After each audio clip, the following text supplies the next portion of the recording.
And joining us now on the Book Talk segment of the show, great to welcome a woman who's written a book. I think it's going to answer a lot of questions for people in the workplace. Great book. It's called Stand Up for Yourself Without Getting Fired. Great title.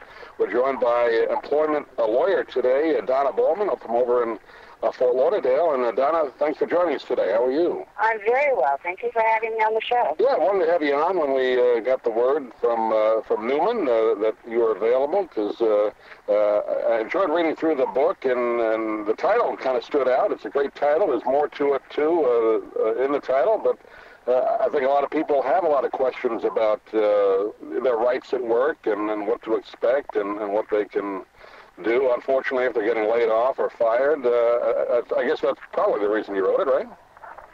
Well, that is. I get about 300 emails a day from people who are confused about their rights, and usually it's after they've been fired. So my thoughts were, well, what if they could carry me around with them and ask me little questions as they encounter these crises? They might have a lot fewer problems and maybe be better prepared when they are fired, or even after they're fired, to bring claims against the employer or to negotiate a better severance agreement. So that's why I wrote the book, to help people at this crisis point in their work life.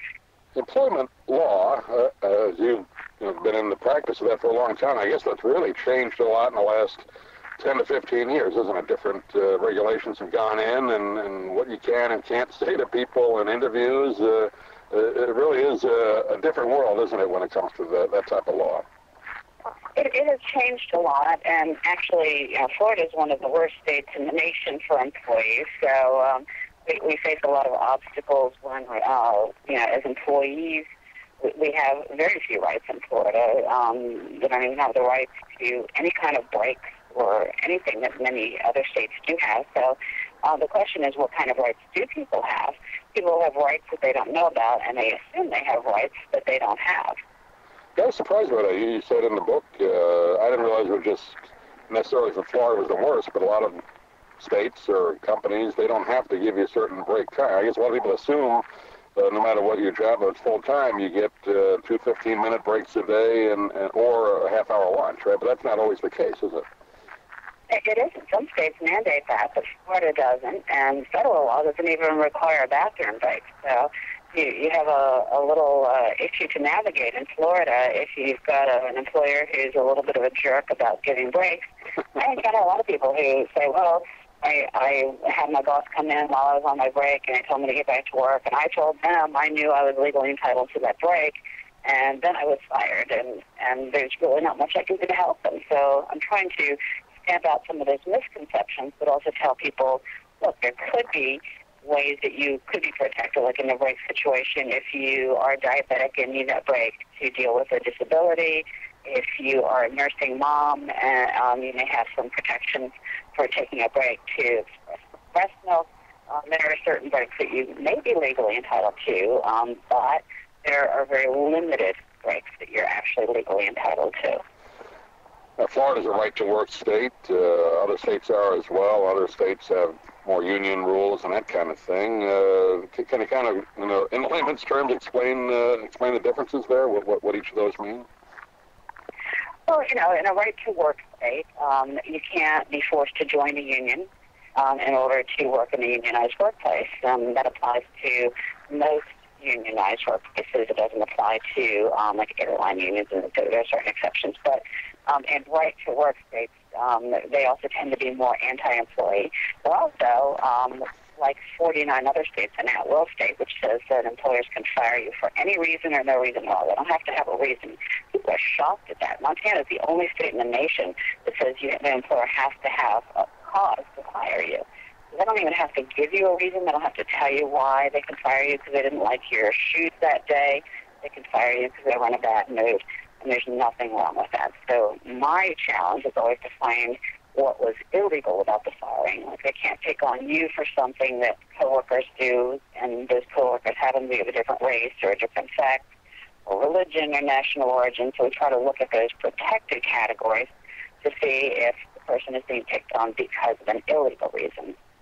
Yeah, you talk about it in the book, which is a little disconcerting when you think of it, the at-will. I mean, that can be, like you said, almost anything, and then even if there was a law broken, how do you prove that? Because the company can say, well, you did this and you didn't if they lie. It's a difficult thing to prove, isn't it? Oh, yeah, and hopefully the book will help people. If you start to see the writing on the wall, you think that you're being targeted for something, then the idea is to kind of give you some thoughts about where to look. For instance, if you had just recently objected to something the company was doing that's illegal, and you're suddenly a back employee after that, then you might be a whistleblower.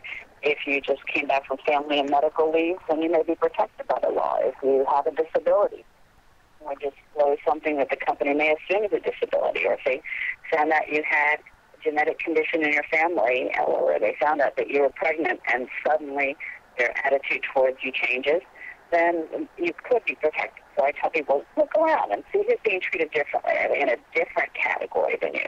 If, for instance, you're the only woman in an office, you're being targeted for different standards, you're being given different quotas, whatever it may be, than your male coworkers. It may be sex discrimination. Older workers get targeted a lot, by the way. So if things start to change after you turn 40 or 50 or 60, or you start approaching some of those milestones, then you may be the victim of age discrimination. So I tell people, look around, and I suggest the kinds of evidence that they may want to start gathering and writing down.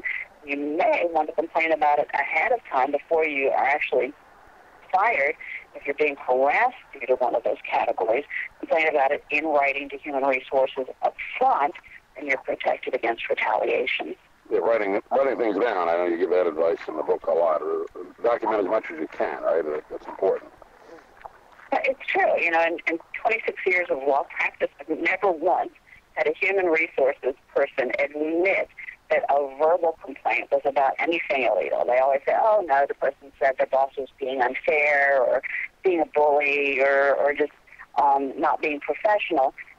They didn't say anything about discrimination, or they didn't say anything about whistleblowing. And so I tell people, put it in writing so they can't deny it. Because if you complain about your boss being a bully, bullying isn't illegal. If your boss is a jerk, that's not illegal. If you complain about that, then you're probably not protected. But once you complain about something where you're legally protected against retaliation, they have to think twice before they start targeting you for those bad reviews, for retaliation, for termination, or for a layoff. I always wondered, how do so many jerk bosses get that job? You ever wonder that? I mean, obviously, once in a while one will creep through, but there seems to be a lot out there. And people say, well, I'm in a hostile environment, and that's not illegal. And I tell people, sometimes it's your boss's job to make your work environment hostile. So before you complain about a hostile environment, you've got to make sure that you're complaining about an illegal hostile environment. If he's targeting you because of race or age or sex or religion or national origin, something like that, then you complain about that. And a lot of people say, I didn't want to go there. Well, you have to go there, or you're not protected against retaliation. What are the percentages, if you can give something, a stat like that, Donna? Let's say you're fired and you believe it's illegal. You go through all the paperwork and all that. Can you really get any monetary satisfaction out of that, or what happens? Well, a lot of people sign whatever they shove in front of you at that exit interview. I suggest you not sign anything. If they're firing you, you're in shock. It's like a death in the family. You're not thinking straight. So before you sign stuff, I suggest you take it home, or take it to an attorney if you don't understand it, and see. And if you have potential claims against that employer, that may give you leverage to negotiate a better severance package if they're offering you severance. If you sign a severance agreement and you don't look at it and you don't think about what claims you might have, you're probably signing a release of claims, so you may be giving up any rights you have. Well, there's a lot of great advice in the book. Hopefully people won't need it because they're fired, but at least you can protect yourself. In that case, it's called Stand Up for Yourself Without Getting Fired, and is the title of the book. We're talking with Donna Ballman today. And Donna, give out a website. I know you do a lot of work on the internet with blogs. So give out a website. We can get a hold of you and the book. My blog is at employee attorney, that's ATTY, .blogspot.com, and I talk about all kinds of current legal issues and stuff, so you can always check in with me there. My author website is donnaballman.com. Great. It's Ballman. And Don, I appreciate you taking a few minutes today and good work getting this information out there. It's very important. Hopefully we can do it again sometime. Well, thank you for having me on. It's my pleasure, and hopefully my book will keep people from getting fired. That's the key. Thanks, Donna. Thank you.